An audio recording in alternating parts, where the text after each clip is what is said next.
Tip number 2. Do not exaggerate and do not make your case sound better than it is.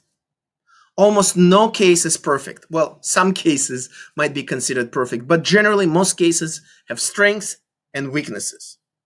You don't need to make your case sound better than it is because it will only hurt your credibility.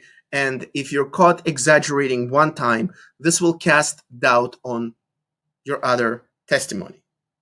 Examples.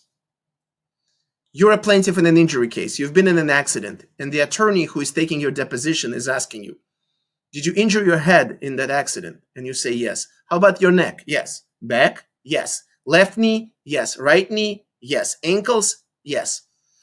It just doesn't sound like it makes sense. It's very hard to injure every single part of your body in a car accident. It's perfectly fine to say truthfully that my left shoulder was injured, but not my right. My left knee was hurt, but not my right.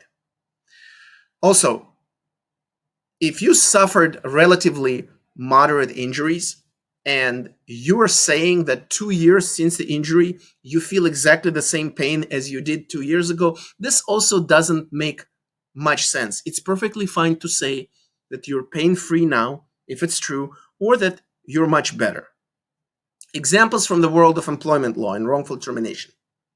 Do you believe that you've been discriminated because of your age? Yes. How about race? Yes. How about religion? Yes. Disability? Yes. National origin? Yes. I mean, come on. Did the employer really discriminate against you based on every single classification that I mentioned? This is highly unlikely.